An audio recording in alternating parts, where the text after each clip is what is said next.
Hello, fellow diecasters, and welcome to another insanely Hot Wheels therapy episode for you guys. It's been a while, been about 2 months since we've been in a therapist office, so I thought it was time for another visit from your Hot Wheels therapist and talk about a few things. I want to talk about the joy of finding vintage Hot Wheels. It's always like a rush. I mean, when you're at the store and you find the cars that you've been waiting to come out, you get that rush of what it feels like. It's finally here. I finally got that one I wanted.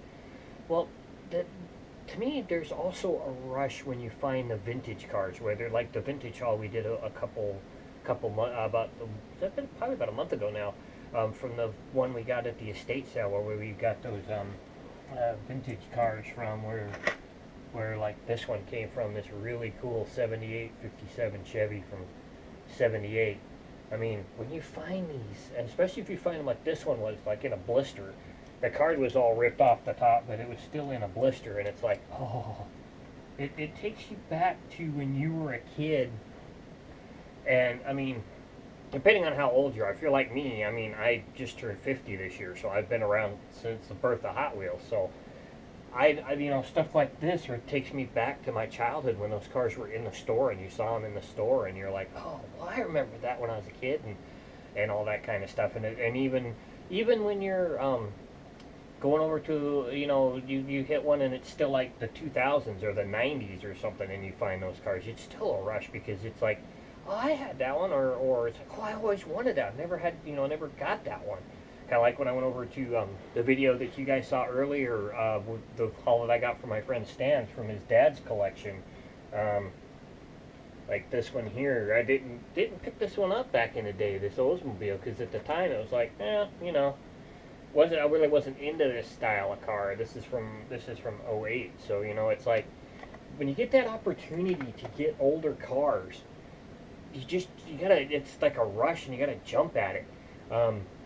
And especially if you find them at a reasonable price. I mean, if you're going to like a Hot Wheels collectors convention or Hot Wheels collectors event or stuff, it's always going to be, they're going to be book value, and you're going to be paying, considerably more than you would if you found them at a yard sale or if you found them somewhere else. Some of the places that I have found to find some cars is, of course, yard sales and estate sales, which are hit and miss, as you know. If you know a friend who has Hot Wheels, or who had a parent maybe that had Hot Wheels or something, and they're looking to get rid of them, if they're willing to let you look through them, and get a couple that way, like Stan did with me. He didn't charge me anything for those cars that I got, so that was pretty cool. I didn't get to see all of them, but still, I got the ones that I really wanted, and some that I did a couple of holes that I didn't get that meant something. Another place, believe it or not, is the Goodwill. Go to the Goodwill. Occasionally they'll have bags of cars. Don't doubt those cars, because every now and again there's a gem hiding inside that bag that you can't see or that you don't know about, and they're really cheap. You can pick them up. It's also, if you're a customizer, it's a good way to get castings for customizing as well. So don't count out your Goodwill stores. And if you have more than one in your town, make sure you're hitting several, because you never know what you're going to find. I've pulled some pretty cool cars out of Goodwill bags. This one right here, this Formula 5000 from 75. This is probably like a 78 edition, because it doesn't have the red lines. But this was a Goodwill find.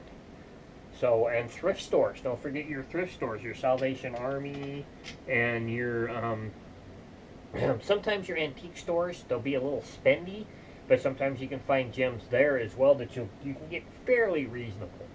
So check those places out if you're looking for vintage cars as well. It's a lot cheaper than eBay, and it's a lot easier to find the cars that you're looking for, and you may even find a gem that you weren't even looking for that you just file upon. So don't doubt out these places if you're a Hot Wheel hunter and you're into wanting to expand your collection and pick up some of the older models that you may not have, couldn't find because you weren't collecting at the time. So that's just some little advice. I hope you guys are doing good.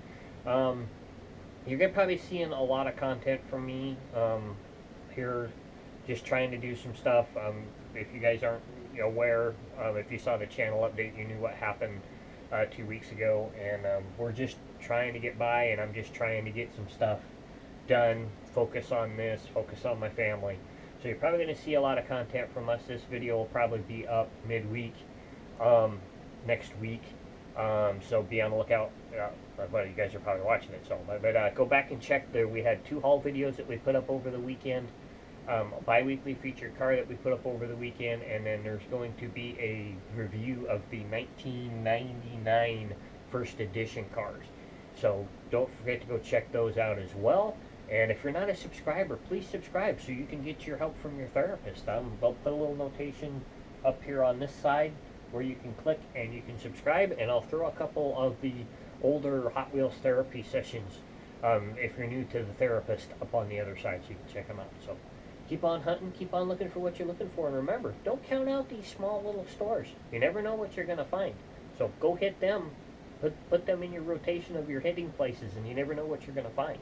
So I'll catch you guys later. I'm out. Bye.